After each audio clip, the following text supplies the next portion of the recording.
Top students share a family of helpful habits that allow them to become peak performers. Imagine a pyramid. We must first start with the foundational habits at the base, which allow for the higher level habits at the top of the pyramid to flourish. Without a strong foundation, these higher level habits are on shaky ground. As someone with Crohn's colitis, an autoimmune gastrointestinal disease, I can tell you that nothing in life matters if you don't have your health. During my several days of being hospitalized or months of having intense abdominal pain and intensely restricted diet, all I wanted was to be healthy. I'm lucky in this sense to have an intimate and strong understanding of the importance of health. But chances are that you're a young, healthy student. But the dangerous thing about that is not truly understanding firsthand how precious and fragile our health can be. The effects of unhealthy habits can build with time insidiously, and you feel as if you just wake up one day overweight, lethargic, and wondering what happened. The first series of habits to master revolve around your sleep. If I went into the reasoning and thought process behind each component of sleep optimization,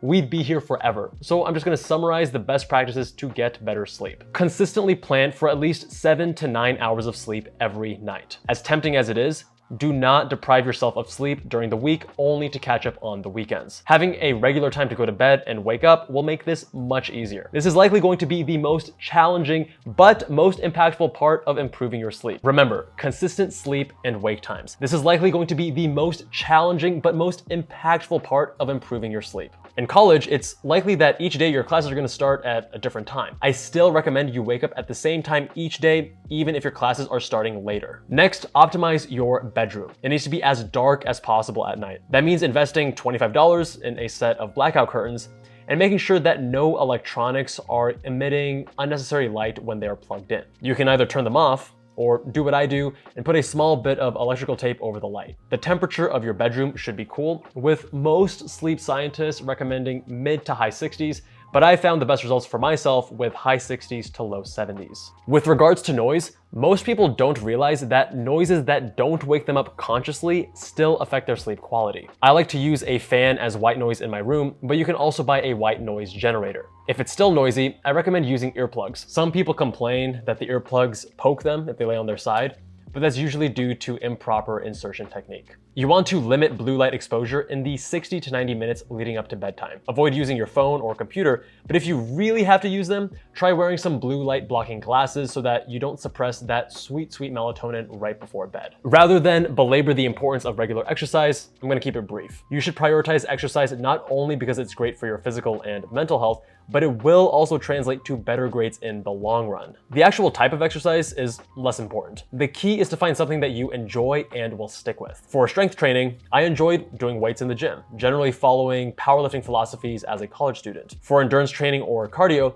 I currently enjoy cycling, but back in college, I was doing a lot of dance. Based on the current evidence in the scientific literature, we cannot say for certain if a specific type of diet can be generally prescribed to the broader population as the best diet. Despite what these dietary zealots will say, you cannot say with confidence that a plant-based or keto or Atkins or gluten-free or any other type of diet is best. A great deal of diet choice is going to be highly individual. What we can say with great certainty is that minimizing processed foods will be beneficial. What I personally avoid, and what I suggest you avoid as well, would be deep fried foods, drinks that have added sugar, and most snack foods that come pre-packaged. The highest performing students don't just optimize their physical health, but also their mental health. You cannot be effective in the classroom or on the MCAT if you're unhappy or depressed. If you are having difficulties with your mental health, you should definitely speak with your physician or other mental health care professional. A foundational component to mental well-being is having an adequate support system and meaningful connections with others. I used to have this lone wolf mentality,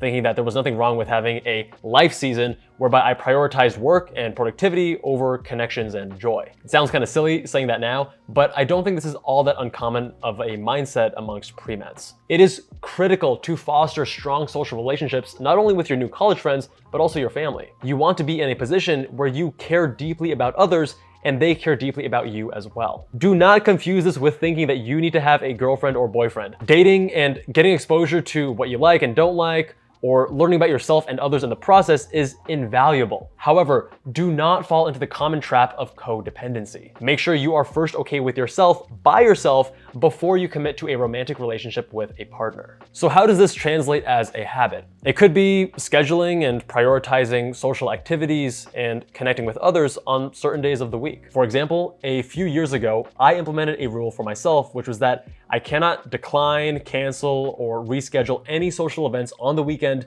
for anything work-related. I prioritized people over productivity every Saturday and Sunday. If I didn't have something planned, then it was okay for me to study or get work done, but never as a way to get out of an event and play catch-up on work. It can also be prioritizing certain meals with friends. Let's say you do dinner every night with your friends, but you do lunch quickly so you can get back to work. Or alternatively, you do group study sessions with your friends a certain number of times per week. But do remember to keep those groups small. You don't want more than 2 other people, otherwise the drawbacks start to outweigh the benefits. Your college years will provide you with the opportunity to experience the most rapid period of growth and self-development of your adult life. The most effective students are deeply aware of their own biases and emotions. They are not immune to procrastination. They're just willing to reflect and practice introspection to understand why and then work through it. I just wish I started these habits sooner. When I finally incorporated daily journaling and mindfulness practice into my daily routine, I noticed increased levels of gratitude, greater emotional control and regulation,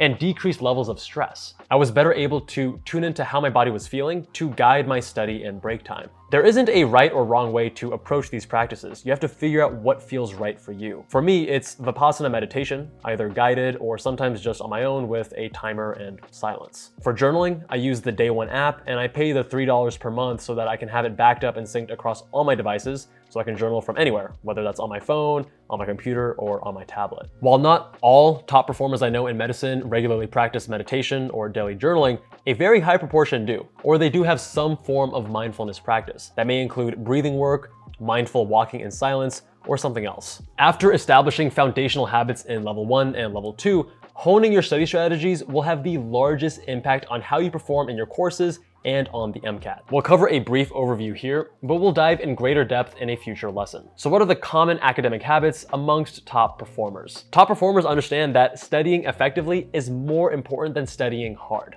This translates to prioritizing highly effective and evidence-based study strategies. They're not comfortable, they come with a learning curve, and they aren't as easy as passive study strategies, but they pay dividends in both efficiency and effectiveness. That translates to both less time studying and better grades. Active study methods primarily include spaced repetition with active recall, proper use of practice questions and practice tests, and other methods that require synthesis, recall, or complex thinking over simple recognition. The most simple, but not necessarily easiest, way to get a leg up on other students is to limit distractions. Find a study environment that is conducive to you being focused. Some people like studying at home, others prefer a coffee shop. It should either be quiet or you should use noise isolating or noise canceling headphones to reduce auditory distraction. If you choose to study with music, use instrumental music without any vocals. Keep your phone out of sight and off the table while you're studying. And while you're at it, turn off notifications and put it on airplane mode. If you find yourself wandering to Facebook or Reddit when you shouldn't be, install an app like Focus or Freedom to block distracting websites. I still use Focus to this day for that reason. Top performing students don't cram. Cramming is a highly compromised method to understand and memorize information, resulting in